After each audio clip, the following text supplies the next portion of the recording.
तो good evening.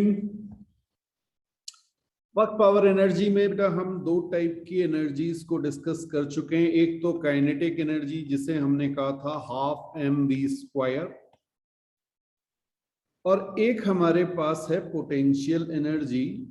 ये potential energy हमने आपसे कहा था दिस इज इक्वल टू, या इसको हम एब्सोल्यूट कैलकुलेट नहीं कर सकते, एक्चुअल में हम कैलकुलेट करते हैं change in potential energy. Fine. So इसको आप कहते हैं potential energy final minus potential energy initial, और ये आपका कहा जाता है work done by conservative force with a minus sign. ये ध्यान रखिएगा, आप अगेंस्ट कंजर्वेटिव फोर्स कह सकते हैं या negative work done by conservative force भी कह सकते हैं। तो बिल्कुल इसको चाहें तो नोट कर लीजिए बेटा, negative work done by conservative force is equal to change in potential energy, ठीक है। तो इतनी बात हम लास्ट क्लास में कर चुके थे। अब एक, वैसे तो हमने इसे पहले पढ़ा होता है, टर्म था अगर आपको याद हो, mechanical energy,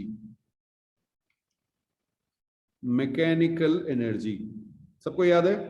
so mechanical energy हमारा होता है sum of kinetic energy and potential energy. तो सिंपल वे में हम लिख सकते हैं kinetic energy plus potential energy, ये हमारी हो गई मैकेनिकल एनर्जी, ठीक है। हाँ, अब एक लॉ था कंजर्वेशन ऑफ मैकेनिकल एनर्जी,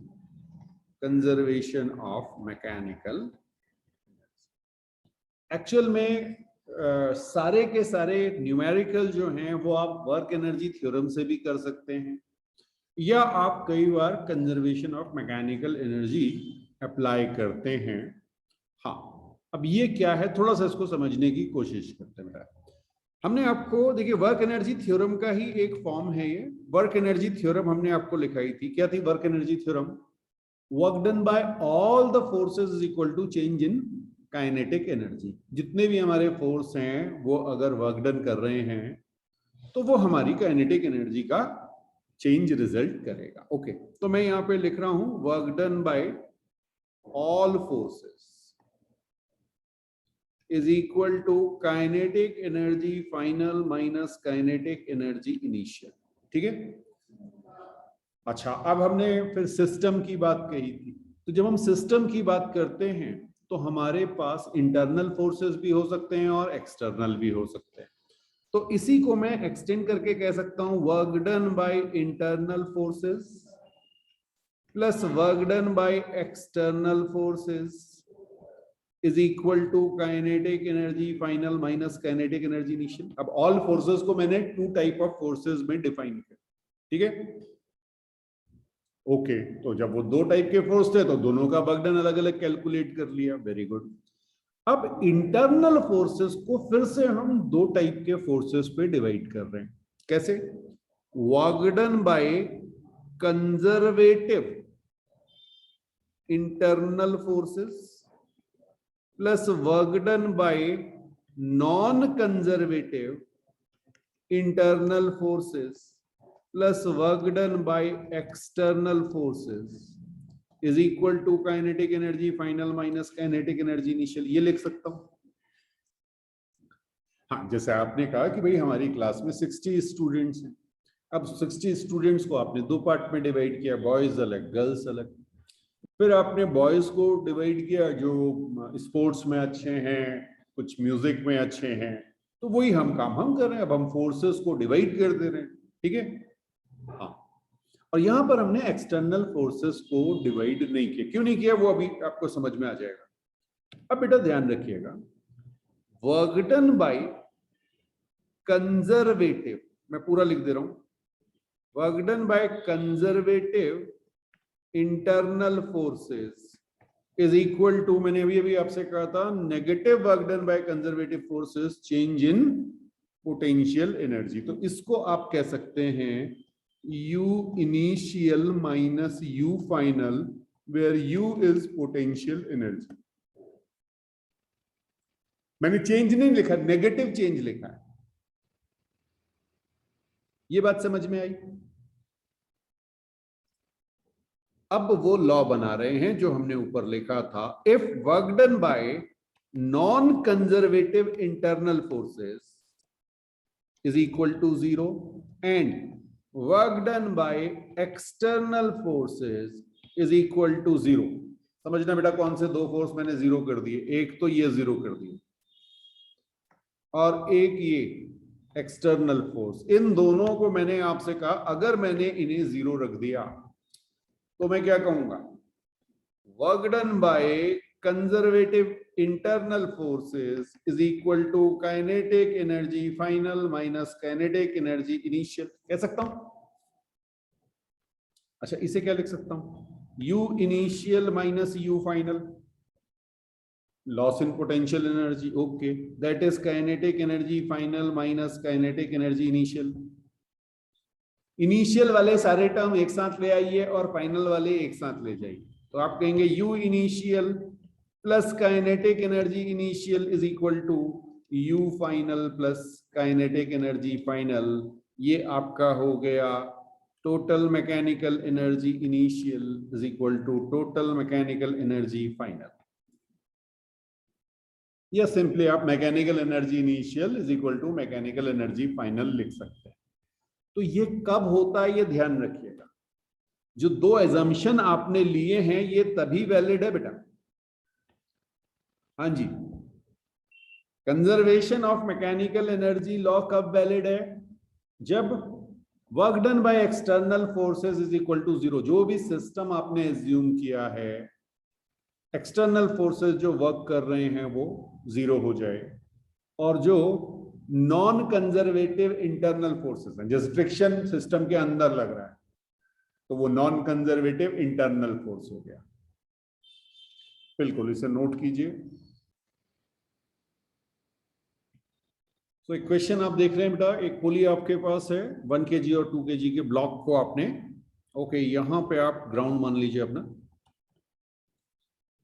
इनको आपने हैंग किया हुआ है, आपने एक पोजीशन से उनको रिलीज किया। ऑब्वियसली 2 kg वाला डाउन आएगा, 1 kg वाला अप जाएगा। क्वेश्चन आपसे यह पूछा गया, जब 2 kg वाला 1 मीटर डाउन आ जाएगा तो दोनों की आपको 1 kg और 2 kg ब्लॉक की वेलोसिटी बतानी है। ठीक है, अब यहां पर क्योंकि मैंने कुछ आपको मेंशन नहीं किया तो आप कहेंगे कि जो आपकी पुलीज हैं वो फ्रिक्शनलेस हैं, so no dissipative forces. Air drag को भी हम कंसीडर नहीं करते हैं, तो नो डिसिपेटिव फोर्सेस, ये आपका एजम्पशन है। और अगर कुछ मेंशन नहीं किया जाए तो हमने पहले ही आपसे कहा था कि ये आप एज्यूम कर लेंगे। ठीक है, तो यहां पर आप conservation of mechanical energy apply कर सकते हैं। देखिए क्या होगा, kinetic energy initial plus potential energy initial is equal to kinetic energy final plus potential energy final. अब आपको ये इनिशियल और फाइनल कंडीशन पे कहानियां लिखनी है। देखिएगा, बेटर होता है आप इसको रेफरेंस पॉइंट ले लीजिए, जहां पे ब्लॉक हैं उनको आप रेफरेंस पॉइंट ले लीजिए। अगर आपको कुछ मेंशन नहीं किया गया, आप चाहें तो ग्राउंड भी ले लेंगे, उससे भी आंसर यही आएगा। ठीक है, अब इनिशियल कंडीशन में आपने रेफरेंस पॉइंट लिया तो पोटेंशियल एनर्जी इनिशियल आपकी कितनी होगी, जल्दी सोच के बताइए।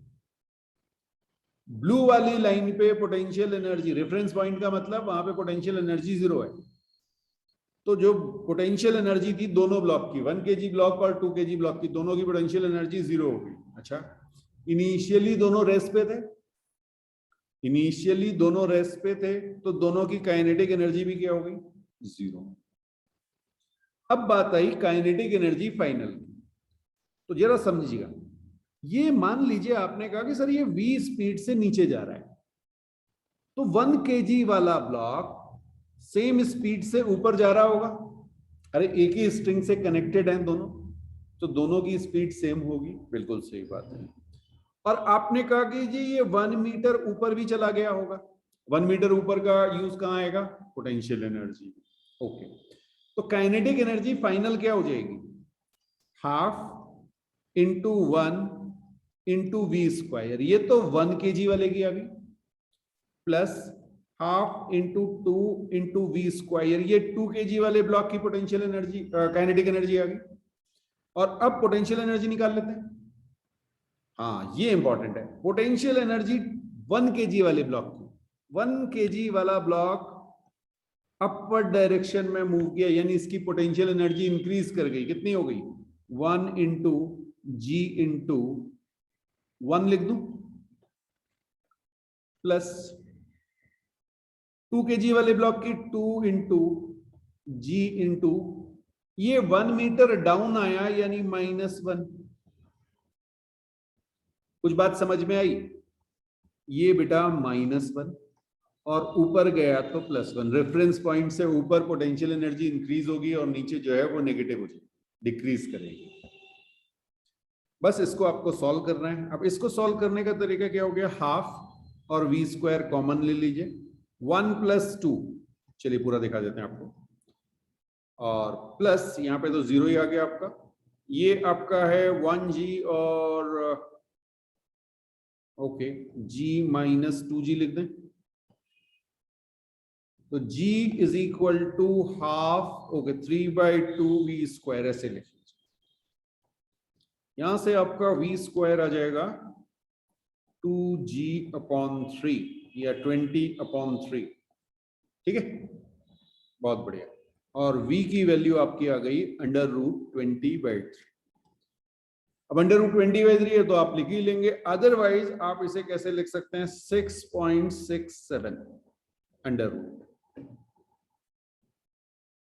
अब अगर आपको थोड़ा सा ध्यान हो तो जैसे 25 का स्क्वायर करते थे तो 625 आता था, तो आप समझ सकते हैं कि 2.5 स्क्वायर आपका 6.25 होता है और 2.6 स्क्वायर आपका 6.76 होता है। तो ये थोड़ा सा कम है 2.6 से, और 2.5 से काफी ज्यादा है। तो इसका जो आपका आंसर होगा ये अप्रोक्सीमेटली 2.58 लिख देता हूं मैं यहाँ पे, दिस मच मीटर पर सेकेंड। हाँ, तो कैलकुलेशन में आप अप्रोक्सीमेशन भी इस पे में यूज कर सकते हैं। 2.5 का स्क्वायर 6.25, 2.6 का 6.30 तक के स्क्वायर तो वैसे भी याद होंगे ना। चलिए बिल्कुल नोट कीजिए इसको। ओके, नेक्स्ट एग्जांपल में बेटा आपके पास 1 kg और 2 kg के दो ब्लॉक हैं। ये सरफेस आपको रफ दी हुई है और म्यू गिवन है 0.2, म्यू 0.2 गिवन, ठीक है। आपसे पूछा गया जब ये 2 kg वाला ब्लॉक 1 मीटर डाउन आए तो आपको बताना है वेलोसिटी ऑफ ईच ब्लॉक। अब जरा सी समझिएगा बेटा, यहाँ पर अब जब वेलोसिटी आपसे पूछा गया तो हो सकता है आपको खाली उसका मैग्नीट्यूड दिया हो या हो सकता है उसकी डायरेक्शन भी दी हो। तो क्वेश्चन में ऑप्शन क्या है इस पे डिपेंड करेगा, बट अगर आपसे वेलोसिटी सिंपल पूछा जाए और सब्जेक्टिव क्वेश्चन है तो आपको आई कैप जे कैप के टर्म्स में उसको डिफाइन करना पड़ेगा, विद डायरेक्शन लिखना पड़ेगा, क्योंकि आपसे क्या पूछा गया, वेलोसिटी। ऐसा नहीं कि आपने खाली मैग्नीट्यूड निकाल दिया, स्पीड निकाल दी और आपने कहा सर ये हो गया आंसर, ठीक है। ओके, अब यहां पर बेटा फ्रिक्शन आ गया, और फ्रिक्शन आ गया इसका मतलब अब हम इसे कंजर्वेशन ऑफ मैकेनिकल एनर्जी से सॉल्व नहीं कर सकते। तो मैंने आपसे कहा था कि एक ही थ्योरम है जो हर जगह एप्लीकेबल है, that is work energy theorem. तो कौन कौन से फोर्सेस हैं पहले तो ये चेक कर लीजिए। हाँ जी, फोर्सेस कौन कौन से हैं ये ध्यान रखिएगा। एक फोर्स आपका है ग्रेविटी, बिल्कुल सही। दूसरा आपके पास है टेंशन, हाँ बिल्कुल नॉर्मल लिख लेते हैं। और एक है फ्रिक्शन। तो 4 फोर्सेस आपके पास है, तो ये फ्रिक्शन है, फ्रिक्शन, ठीक है। तो work done by all the forces is equal to change in kinetic energy, ये आपको अप्लाई करना है। चलिए अब सबसे पहले यहां पर हम 2 kg वाला ब्लॉक देख लेते हैं, ठीक है। ओके, 2 kg वाले ब्लॉक पे एक हमारे पास फोर्स लग रहा है 2T, एक हमारे पास लग रहा है टेंशन, दो ही फोर्सेस लग रहे हैं। तो पहले हम work done on 2 kg block ये कैलकुलेट करेंगे। और मैंने आपको टेंशन वाला एक कॉन्सेप्ट बताया था कि टेंशन अगर जरूरत पड़ेगी तो लास्ट में कैलकुलेट करेंगे, हो सकता है टेंशन कैलकुलेट करने की जरूरत ना पड़े।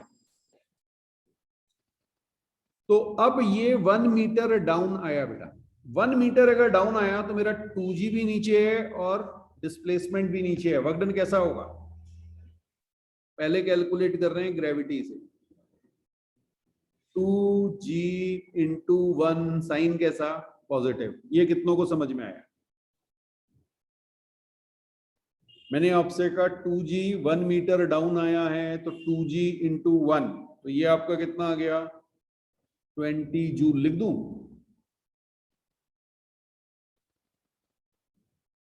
Work done by gravity is 20 joule. Okay, अब मैंने आपसे कहा, ये तो आपने कैलकुलेट कर लिया, चलिए और क्या बचा,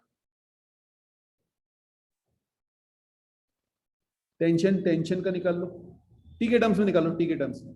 टेंशन ऊपर लग रहा है तो ये आपका हो जाएगा -T/1, ठीक है।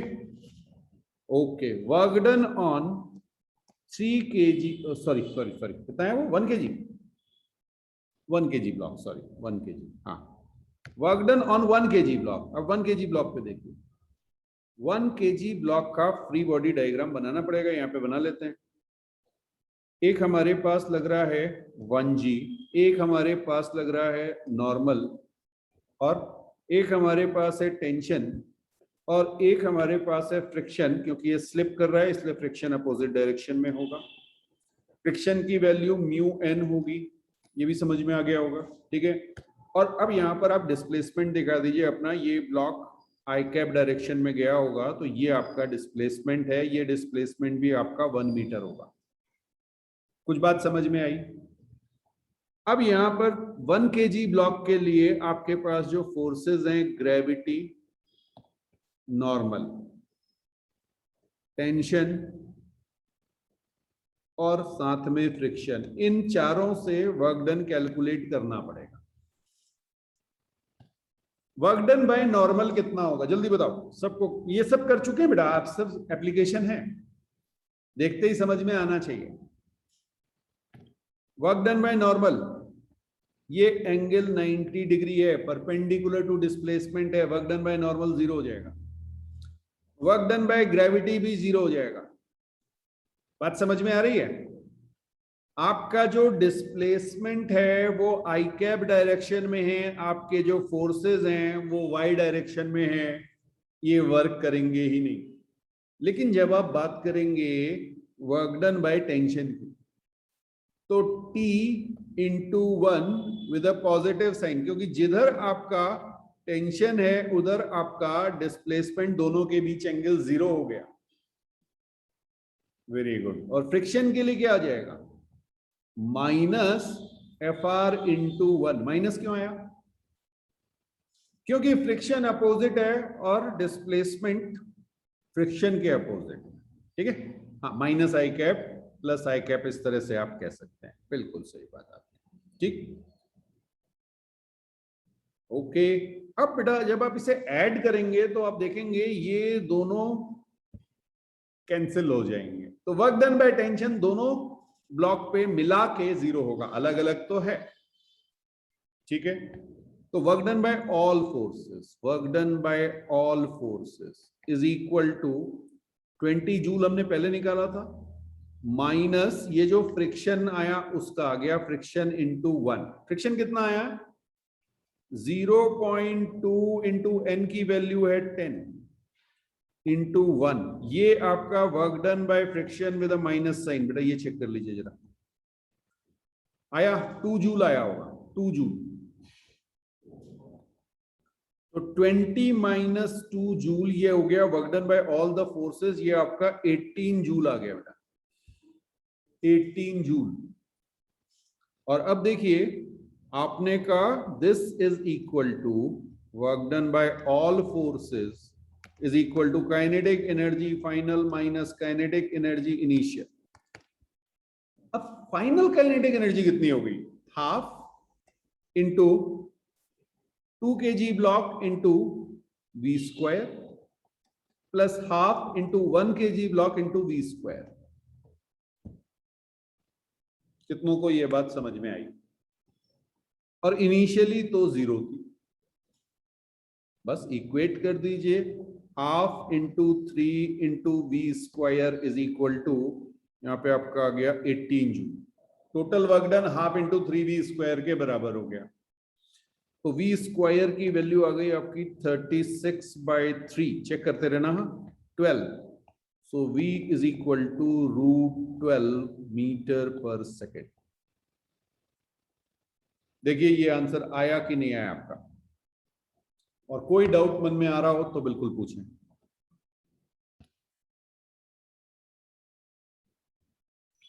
एक कॉन्सेप्ट और देखिएगा, मैंने आपसे अभी आपको दिखाया वर्क डन बाय फ्रिक्शन, ठीक है। आपसे अगर मैं ये कहूं कि work done by friction always negative, आपको बताना है ये ट्रू है या फॉल्स है। Work done by friction negative होगा, पॉजिटिव होगा या 0 होगा? चलिए मैं लिख देता हूं, वर्क डन बाय फ्रिक्शन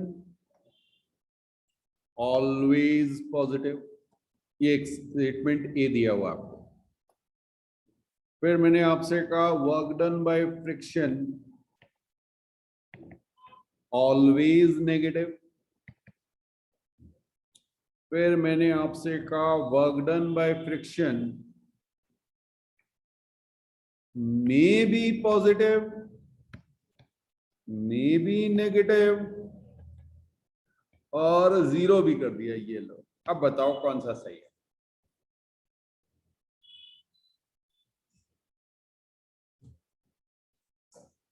जो आपको समझ में आ रहा हो, मुझे इससे फर्क नहीं पड़ता कि ये सही गलत क्या है, जो आपका दिमाग जो कहता हो।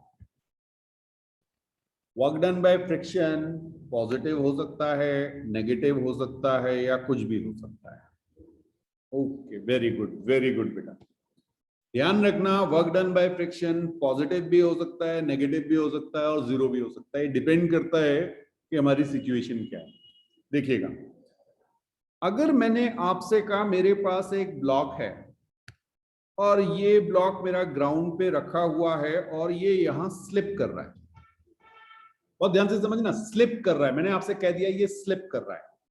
स्लिप कर रहा है मतलब ये आगे की ओर जा रहा है, तो फ्रिक्शन किधर लगेगा?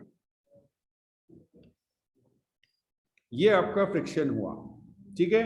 और आपकी जो ब्लॉक है स्लिप होके कहां जाएगा? पीछे तो आ नहीं रहा ना, आगे जा रहा है। यस, तो डिस्प्लेसमेंट फॉरवर्ड हो गया, आपका work done by friction negative आ गया। कुछ बात समझ में आई? अब एक हमने आपसे बात की थी डबल ब्लॉक सिस्टम की। मैं सिर्फ एग्जांपल से ही आपको समझा दे रहा हूं, एक एक केस दिखा दूंगा तो आपको क्लियर हो जाएगा। इसमें अगर आपको याद हो, हमने आपसे कहा था कि हमने लोअर ब्लॉक को पुश किया, ठीक है। यहां पे हमारे पास फ्रिक्शन है और हमने आपसे कहा नो स्लिपिंग की कंडीशन है, नो स्लिपिंग। तो जो अपर ब्लॉक था उस पे फ्रिक्शन किधर लग रहा था? हाँ जी, बिल्कुल सही कहा आपने, फॉरवर्ड डायरेक्शन में फ्रिक्शन लग रहा था। कौन लगा रहा था? लोअर ब्लॉक लगा रहा था। ये सारी चीजें हम फ्रिक्शन में पढ़ चुके हैं। अब आपका ये ब्लॉक आगे के डायरेक्शन में ही तो मूव कर रहा है। थोड़ी देर बाद लेट से इसकी पोजीशन यहां कहीं हो गई, ऐसे पहुंच गए, बिना स्लिप हुए आगे पहुंच चुका है, ठीक है। ओके, तो जिधर आपका फ्रिक्शन उधर आपका डिस्प्लेसमेंट, यानी वर्क डन बाय फ्रिक्शन आपका क्या हो गया बेटा? पॉजिटिव हो गया। एक केस में मैंने आपको दिखाया जब स्लिपिंग हो रही थी तो नेगेटिव था। दूसरे केस में मैंने आपको दिखाया स्लिपिंग हो रही थी लेकिन ब्लॉक मूव कर रहा था फॉरवर्ड डायरेक्शन में, ठीक है। सॉरी, स्लिपिंग नहीं हो रही थी लेकिन ब्लॉक मूव कर रहा था। तो 2 ब्लॉक सिस्टम वाला एक केस दिखाया। ओके, अब देखिएगा, एक केस ऐसा ले रहे हैं जब हमारे पास एक ब्लॉक है मैंने इस पे फोर्स लगाया है लेट्स से 10 न्यूटन का, और फ्रिक्शन जो है वो भी 10 न्यूटन है। ऐसा कब होता था? जब एफएस मैक्स मान लीजिए मैंने आपसे कहा 20 न्यूटन, 10 न्यूटन से बड़ा है, ठीक है? तो अब ये ब्लॉक मूव नहीं करेगा, मेरा फ्रिक्शन लग रहा है, 10 न्यूटन का फ्रिक्शन लग रहा है, डिस्प्लेसमेंट क्या हो जाएगा? डिस्प्लेसमेंट 0 हो जाएगा बेटा। कुछ बात समझ में आई? तो वर्क डन बाय फ्रिक्शन आपका क्या हो जाएगा? 0। तो ध्यान रखिएगा, दिमाग में क्या आता है? फ्रिक्शन हमेशा पीछे लगता है, ये तो अपोज करता है, तो work done by friction always negative. ऐसी गलती ना कीजिए, ठीक है? तो work done by friction may be negative, may be positive और 0, तीनों कंडीशंस पॉसिबल हैं। और नेक्स्ट हेडिंग डालेंगे पावर। पावर अगर आपने पहले भी थोड़ा बहुत पढ़ा था 9th में, ठीक है?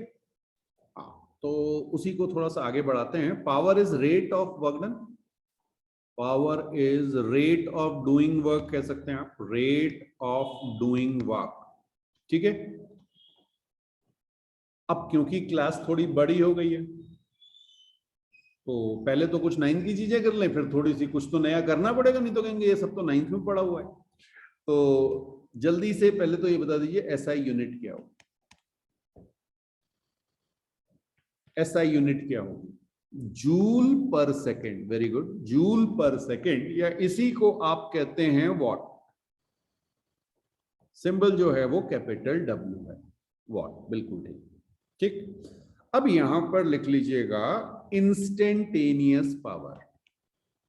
जैसे इंस्टेंटेनियस वेलोसिटी लिखी हुई थी ना, वैसे ही इंस्टेंटेनियस पावर।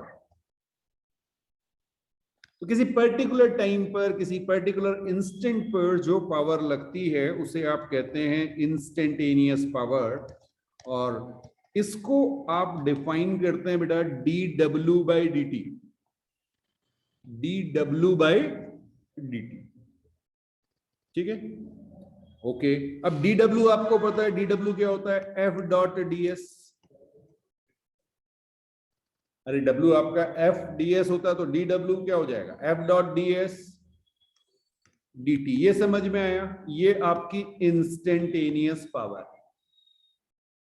अच्छा, डीएस बाई डी टी क्या होता है? वेलोसिटी। तो भाई ये फॉर्मूला बहुत इंपॉर्टेंट है। इंस्टेंटेनियस पावर आपकी होती है dot product of force and velocity. Force और डिस्प्लेसमेंट का डॉट प्रोडक्ट वर्क बताता है, फोर्स और वेलोसिटी का डॉट प्रोडक्ट इंस्टेंटेनियस पावर बताता है, ठीक है? हाँ, आप इसको ऐसे भी लिख सकते हैं। अब आपके खाली आपको पावर कहा गया, आपसे सिंपली पावर कहा गया, इसका मतलब इंस्टेंटेनियस पावर की बात हो, ठीक है? तो जरूरी नहीं पी इंस्टेंटेनियस हमेशा मेंशन किया जाए। तो यहां पे आप लिखेंगे F we cos theta, where theta is angle between किसके बीच?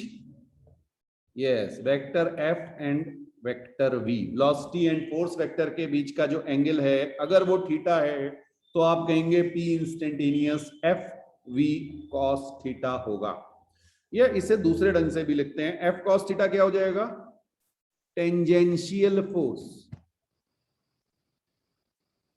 हाँ, कई बार ऐसे क्वेश्चन में दे देंगे कि टेंजेंशियल फोर्स इतना है, तो टेंजेंशियल फोर्स से वेलोसिटी को मल्टीप्लाई कर दो। देखो देखो देखो, यहां समझो, मान लो मैंने आपसे कहा फोर्स इधर लग रहा है और डिस्प्लेसमेंट इधर है, ये फोर्स, ठीक है? अच्छा, अब जिधर डिस्प्लेसमेंट है वेलोसिटी भी तो उधर ही होगी, उधर ही जा रहा होगा, तो मैं वेलोसिटी दिखा देता हूं आपको। ये एंगल है थीटा, बात समझ में आई?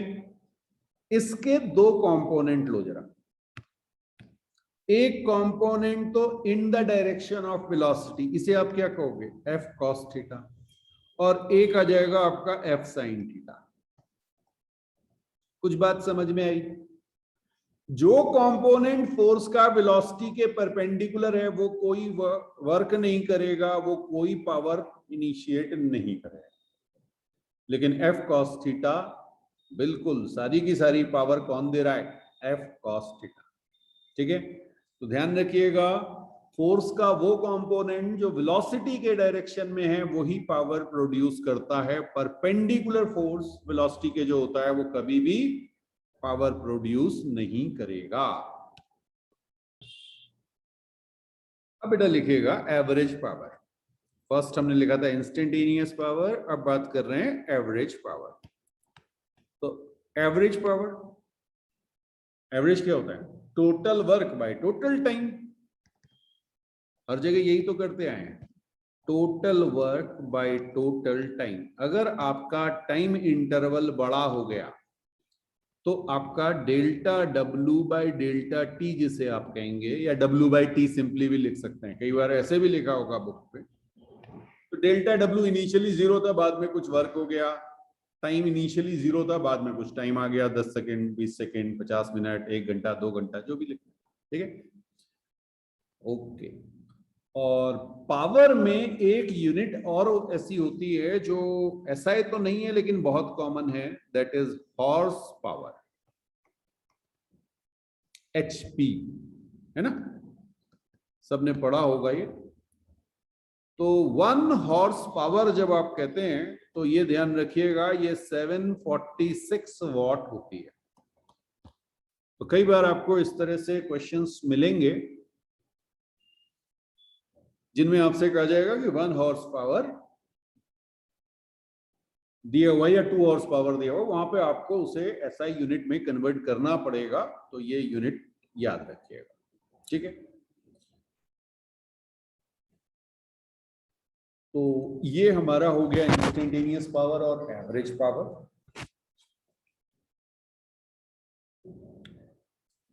अब एक इंपॉर्टेंट कॉन्सेप्ट आपको दे रहा हूं, बहुत ध्यान से इसको समझिएगा। मैंने आपसे कहा if constant power is delivered to a block which is at rest। ठीक है, बहुत इंपॉर्टेंट क्वेश्चन है, न जाने कितनी बार पूछा गया है, और इससे आसान क्वेश्चन हो नहीं सकता। ठीक, तो आपके पास एक ब्लॉक है जिसका मास m है और इसको आपने रेस्ट पे रखा हुआ था और आपने इस पे एक पावर दे दी P। ठीक है, कितने टाइम के लिए? T टाइम के लिए, फॉर टाइम T। आपको बताना है velocity, displacement as a function of t, velocity and displacement as a function of t। ठीक है, बहुत आसान सा है, ज्यादा मुश्किल होनी नहीं चाहिए, लेकिन बस कॉन्सेप्ट समझिएगा। अगर ये कांस्टेंट दे दिया, बाद में वेरिएबल वाला भी करा दूंगा, चिंता मत कीजिए। ठीक है, अब देखिए होता क्या है, जैसे ही आपने कहा आपका P जो है कांस्टेंट है, तो आप कह सकते हैं कि work done in time T, work done in time T कितना होगा, जल्दी बताओ। Work done in time T, P मैंने कहा कांस्टेंट, तो आप लिख सकते हो P is equal to W by t, हाँ या ना। तो W क्या हो गया? Work done in time T, P into t. कितनों को ये बात समझ में आई? तो ये जो ब्लॉक रेस्ट पे था, इसमें आपने कितना वर्क कर दिया? Power into time. कुछ बात समझ में आ रही है? मान लीजिए आपने 1000 वॉट लगाया किसी ब्लॉक पे, 1 सेकंड के लिए लगाया तो 1000 वॉट इंटू 1 सेकंड, 1000 जूल आपका वर्क हो गया। 2 सेकंड के लिए लगाया तो 2000 जूल। ये समझ में आ रहा है? बहुत बढ़िया। अब मैंने आपसे कहा था, एक हमने पढ़ा था वर्क एनर्जी थ्योरम, पढ़ा था। वर्क एनर्जी थ्योरम क्या कहता था? Work done by all the forces is equal to change in kinetic energy. तो भाई जो आपने P इंटू टी वर्क किया, ये किसके बराबर हो गया? Kinetic energy final minus kinetic energy initial. बात समझ में आई कुछ? ओके, तो मैं लिख सकता हूं power into time is equal to half m v square minus zero. Kinetic energy initial zero थी, क्यों? बिकॉज मुझे गिवन था मेरा ब्लॉक इनिशियली रेस्ट पे है। बहुत बढ़िया। अब आपने कहा V square is equal to 2pt upon M आ गया जी। सीधा सीधा है, सीधा सीधा है, क्रॉस मल्टीप्लाई कर दीजिए जी। ओके, तो वेलोसिटी कितनी आ गई? Under root 2pt upon m. अब हो सकता है किसी बुक में आपको ये इंटीग्रेशन से सॉल्व किया हुआ मिले, बट अगर आपकी p कांस्टेंट है तो कुछ इंटीग्रेट वगैरह करने की आपको जरूरत नहीं है। आप डायरेक्टली यहां से ये बता सकते हैं कि हमारी v जो है that is proportional to t to the power half. याद रहेगा, velocity is proportional to t to the power half. अब मुझे ये बताओ a कांस्टेंट है कि नहीं है? a क्या होता है? dv by dt। ठीक है, ओके, तो आपने कहा a is equal to d by dt of constant के ले लेते हैं t to the power half. ठीक है, तो a आपका प्रोपोर्शनल हो गया t to the power minus half के, यानी a कांस्टेंट नहीं है। इसका मतलब वो जो इक्वेशन ऑफ मोशन पड़ी थी उनको तो यहां पे हम नहीं लगा सकते। कुछ बात समझ में आई? तो वेलोसिटी तो हमने, क्योंकि p कांस्टेंट दिया हुआ था, सीधे सीधे हमने p इंटू टी किया, वर्क डन आया, वर्क डन को चेंज इन काइनेटिक एनर्जी के बराबर रखा, हमारा आंसर आ गया। लेकिन यहां से जब आप s निकालने जाएंगे तो आपको क्या करना पड़ेगा? ds by d t is equal to, okay, मैं इसको ना कांस्टेंट को यहां पे ले रहा हूं, ऐसे लिख रहा हूं, इसे लिख सकता हूं, इससे थोड़ी सी आसानी हो जाएगी। ds is equal to under root 2p by M t to the power half dt, ऐसे लिख दूं। मैंने आपसे कहा था जब भी आपको velocity as a function of time दिया हो और आपको डिस्प्लेसमेंट निकालना हो, मोशन में ही हमने पढ़ा था, तो v को हम ds बाई dt रख देंगे, हमारा आंसर आ जाएगा। ठीक, अब हमें इंटीग्रेट करना पड़ेगा, तो यहां पर आप इंटीग्रेट कीजिए इसे। Under root 2p by M constant है, okay, initial position 0, final s, initial time 0, final time t। इसे आप इंटीग्रेट करेंगे तो s is equal to under root 2p by M t to the power 3/2 divided by 3/2, ऐसा answer आएगा आपका।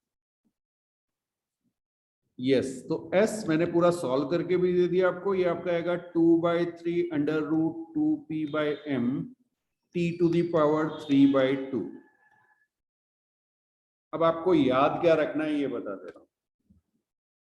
आपने कहा if p is equal to constant, v is proportional to t to the power half, ये बड़े आराम से निकलते, और जो डिस्प्लेसमेंट होता है वो एक पावर ज्यादा होता है बेटा, तो v is proportional to s to the power 3/2 और x, sorry sorry sorry sorry, उल्टा क्या कर दिया, एक मिनट एक मिनट एक मिनट, ये s इधर है और t उधर है। हाँ जी हाँ जी, s is equal to t to the power 3/2, ठीक है।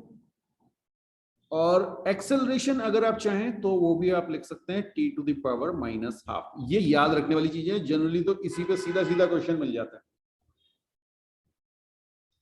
बट अगर आपको कुछ प्रूव भी करना हो तो आप बड़े आराम से इसको कर सकते हैं। बिल्कुल, इसे नोट कीजिए, फिर आगे बात करेंगे। देखिएगा, एक टिपिकल टाइप का क्वेश्चन है। मान लीजिए आपके पास ये ग्राउंड लेवल दिया हुआ आपको, ठीक है, ये ग्राउंड है आपका, और आपसे कहा जाए कि वाटर लेवल जो है वो h डेप्थ नीचे है। तो यहां पे मैं आपको वाटर दिखा रहा हूं, ठीक है, ये आपके पास वाटर है और आपने एक पाइप डाला इस पे, और इस पाइप को आपने एक मोटर के साथ, यहाँ पे पंप है आपके पास, इसके साथ कनेक्ट कर दिया है। इसकी पावर P है, ठीक। आपको इस वाटर को पुल करना है। अभी हम कोई लॉसेस अज्यूम नहीं कर रहे हैं, आइडियल कंडीशन से कोई एफिशिएंसी वगैरह आपको 100% लेके चलना है इस समय, ठीक है। तो आपको बताना है, अगर आप इंटरेस्टेड हो m लीटर पर सेकेंड, इस तरह से क्वेश्चन आपको मिलेगा, m लीटर पर सेकेंड वाटर पुल करना है आपको, ठीक है। मिनिमम पावर क्या चाहिए आपको, मिनिमम पावर ऑफ पंप, ठीक। अब कई बार इसमें होता है ये फार्मूला रट लो, ये कर लो, बड़ी सिंपल सी चीज समझना है। यहां से लेट से आपने कहा कि मैंने m kg वाटर को लिफ्ट किया ऊपर तक, आपने कितना वर्क किया मुझे बस इतना बता दीजिए। To lift m kg water up to height h,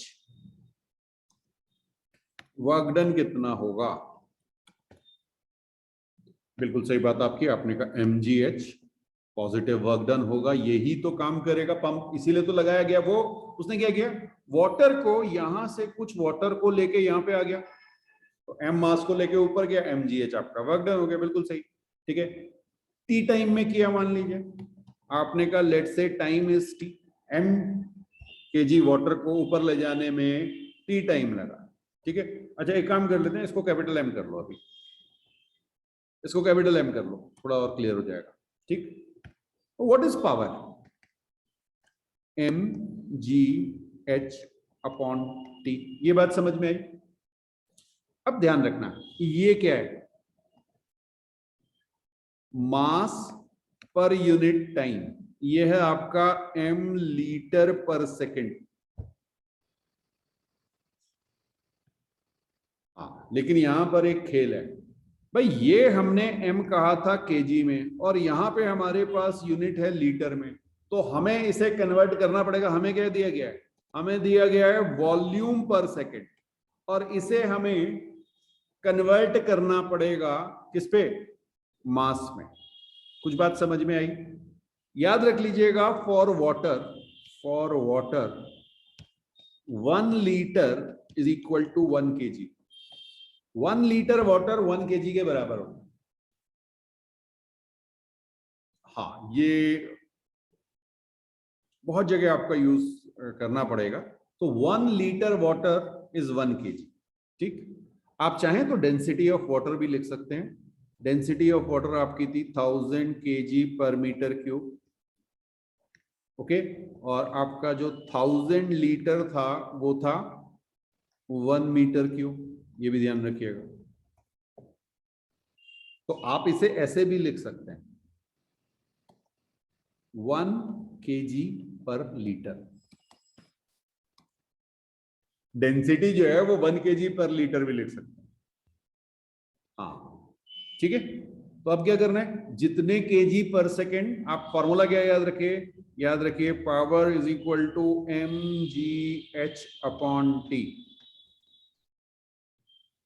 m by t is kg पर सेकेंड वाटर, ये जो भी आपको फ्लूइड दिया हुआ है, आ गया, आसान है।